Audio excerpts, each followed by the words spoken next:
எதிர்நீச்சல் serial settle ஒரு birthday celebration நடந்திருக்குங்க. யாருக்கு அப்படின்னு பார்த்தீங்கன்னா, நம்ம ரேணுகா இருக்காங்க இல்லையா, அவங்களுக்கு தான் கூடவே நம்ம நந்தினியும் சேர்ந்து கேக் கட் பண்ணியிருக்காங்க. எஸ், என்ன விஷயம் அப்படிங்கிறத பார்க்கலாம். ஸோ எதிர்நீச்சல் சீரியல் சீக்கிரமாகவே முடிய போகுது அப்படிங்கிறது எல்லாருக்கும் ஒரு பக்கம் ரொம்ப வருத்தமாக இருந்தாலும், ஸோ கிராண்ட் கிளைமேக்ஸை நோக்கி எதிர்நீச்சல் சீரியல் கொண்டு போயிட்டுருக்காங்க.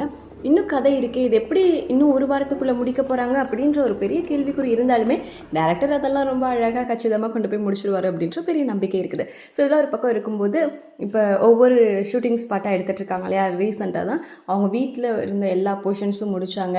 ஸோ ஒவ்வொன்றா போயிட்டுருக்கும்போது இப்போ பார்த்தீங்கன்னா, நம்ம ரேணுகாவாக நடித்த பிரியதர்ஷினி இருக்காங்க இல்லையா, அவங்களோட பர்த்டேவை சீரியல் செட்டில் எல்லாருமே சேர்ந்து செலிப்ரேட் பண்ணியிருக்காங்க. கேக் கட் பண்ணி ரொம்ப ஹாப்பியாக இருக்குது. எப்போதுமே யாரோட பர்த்டே வந்தாலுமே சர்ப்ரைஸாக கேக் வாங்கி வெட்டி இது பண்ணுவாங்க இல்லையா, அதே மாதிரியே ரேணுகாக்கும் பண்ணியிருக்காங்க. ஸோ இது வீடு இல்லை அப்படிங்கிறது மட்டும் ஆப்வியஸாக தெரியுது. ஸோ ஏதோ ஒரு ஸ்பாட்டில் வந்து கட் பண்ணியிருக்காங்க. கூட ஹரிப்ரியா இருக்காங்க இல்லையா, நம்ம நந்தினி. ஏன்னா இவங்க 2 பேருமே அக்கா தங்கச்சி மாதிரி தான் சீரியல்லையும் இருப்பாங்க, அண்ட் ஆஃப் ஸ்க்ரீன்லேயும் அப்படி தான் இருப்பாங்க. 2 பேருமே அவ்வளோ க்ளோஸாக இருப்பாங்க. ஸோ அந்த மாதிரி 2 பேரும் சேர்ந்து கேக் கட் பண்ணி எல்லாருக்கும் ஊட்டி விடுறது அப்படி இப்படின்னு பயங்கரமான கொண்டாட்டம் நடந்திருக்கு. அந்த வீடியோ தான் நீங்கள் பார்த்துட்ருக்கீங்க. ஆனால் அவங்களோட ஃபேன்ஸு, ஃப்ரெண்ட்ஸு அண்ட் செலிப்ரிட்டிஸ் நிறையா பேர் ஆக்ட்ரஸ் பிரியதர்ஷினி அவங்களுக்கு அவங்களோட விஷஸ்லாம் சொல்லிகிட்டு இருக்காங்க. ஸோ எதிர்நீச்சல் சீரியலில் நீங்கள் எந்த அளவுக்கு மிஸ் பண்ண போகிறீங்க? இந்த 4 மருமகளில் உங்களோட ஃபேவரட்டான ஆக்ட்ரஸ் யார் அப்படிங்கிறத கமெண்ட்டில் சொல்லுங்கள். ஆனால் அது மட்டும் இல்லாமல் நம்ம பிரியதர்ஷினி மேம்க்கு நம்ம சேனல் சார்பாக நம்மளோட பர்த்டே விஷஸ் சொல்லிக்கலாம்.